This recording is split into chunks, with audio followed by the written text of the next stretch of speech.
കേരളത്തിലെ റോഡ് വികസിച്ചു, ഇന്ത്യയിലെ റോഡ് വികസിച്ചു, എക്സ്പ്രസ് ഹൈവേ വരുന്നു, ഇൻഫ്രാസ്ട്രക്ചർ എല്ലാം വരുന്നു, ഫ്ലൈ ഓവർ വരുന്നു, പാലം വരുന്നു എന്നല്ല. അപ്പം അതായത് അമേരിക്കയുമായിട്ടൊക്കെ താരതമ്യം ചെയ്യുന്നവരുണ്ട്, ഇൻ്റർനാഷണൽ ലെവലിൽ താരതമ്യം ചെയ്യുന്നവരുണ്ട്. ഓക്കെ, റോഡെല്ലാം ഉണ്ടാകുന്നുണ്ട്. പക്ഷെ ഒരു കാര്യം നിങ്ങൾ ശ്രദ്ധിച്ചിട്ടുണ്ടോ? റോഡുകളെല്ലാം വരുന്നുണ്ട്, ഭയങ്കരമായിട്ട് ഡെവലപ്പ് ആവുന്നുണ്ട്. പക്ഷെ എന്തുകൊണ്ട് ഒരു കാര്യം നിങ്ങൾ ശ്രദ്ധിച്ചിട്ടുണ്ടോ?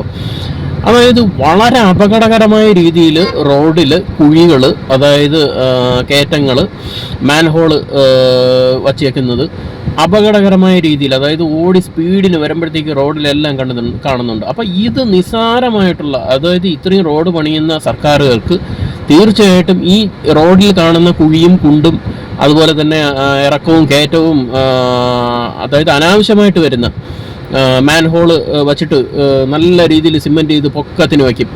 ഇതൊക്കെ എന്ത് അപകടം! ബൈക്കൊക്കെ തട്ടി വീണ ആൾക്കാർ എന്തുമാത്രം മരിക്കുന്നുണ്ടെന്ന് അറിയാമോ? അതായത് ഇപ്പം KWAയുടെ, അതായത് കേരള വാട്ടർ അതോറിറ്റിയുടെയും ഗ്യാസ് ലൈൻ പൈപ്പിൻ്റെ ഒക്കെ പരിപാടി നടക്കുമ്പോൾ അതായത് കുഴി കുഴിച്ചു കഴിഞ്ഞാൽ അവന്മാർ അവിടെ ഒരു കുഴി ഉണ്ടെന്നുള്ള ഇൻഡിക്കേഷന് വേണ്ടിയിട്ട് ഒരു ബാരിക്കേഡോ ഒന്നും വയ്ക്കാറില്ല. അത് ബൈക്കുകൾക്കാണ് ഏറ്റവും കൂടുതൽ അപകടം ഉണ്ടാക്കുന്നത്, കാറുകൾക്കും ഉണ്ടാക്കുന്നുണ്ട്. പിന്നെ ഈ പറയുന്ന പോലെ എന്തെല്ലാം റോഡ് വികസിച്ചാലും ഈ റോഡിൽ കയറ്റി പാർക്ക് ചെയ്യുന്ന ഒരു രീതി അനധികൃതമായിട്ട്, അത് ബസ്സുകളായാലും കാറുകളായാലും എല്ലാം പാർക്ക് ചെയ്യുന്നൊരു രീതിയുണ്ട്. അത് എന്ത് അപകടം സൃഷ്ടിക്കുമെന്ന് അറിയാമോ റോഡിൽ?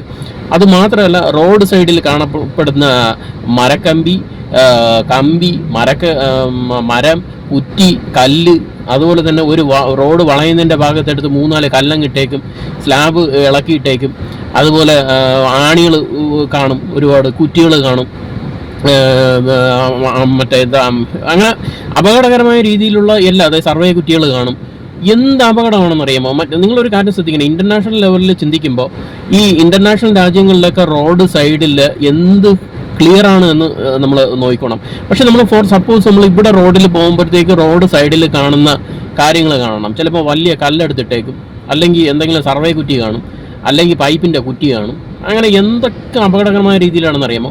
ആദ്യം ശ്രദ്ധിക്കേണ്ടത്, റോഡ് ഉണ്ടായാൽ തന്നെ റോഡിൻ്റെ സൈഡിലുള്ള കാര്യങ്ങളെല്ലാം ക്ലിയർ ആയിരിക്കണം. അതായത് ഒരു കാറിനോ ബസ്സിനോ അല്ലെങ്കിൽ ഒരു ബൈക്കിനോ ഒക്കെ സഞ്ചരിക്കാൻ വളരെ സഞ്ചാരയോഗ്യം, അതായത് നമ്മൾ റോഡ് ഇപ്പം മുറിച്ച് കിടക്കുമ്പോഴോ അല്ലെങ്കിൽ റോഡ് വളയുമ്പോഴോ അല്ലെങ്കിൽ റോഡിൽ റിവേഴ്സ് എടുക്കുമ്പോഴോ എല്ലാം നമുക്ക് ശ്രദ്ധിക്കേണ്ട ഒരു കാര്യമാണ് ഈ റോഡ് സൈഡിലെല്ലാം ഈ കാണപ്പെടുന്ന ഇങ്ങനെയുള്ള കാര്യങ്ങളെല്ലാം. അതൊക്കെ പിന്നെ റോഡ് കയ്യേറിയുള്ള കടകൾ, ഇതൊക്കെ ആദ്യം സിസ്റ്റം ഉണ്ടാക്കുമ്പം എല്ലാം പ്രോപ്പറായിട്ട് ക്ലിയർ ആയിട്ട് മെയിൻറ്റെയിൻ ചെയ്യാൻ നോക്കുക എന്നുള്ളതാണ്.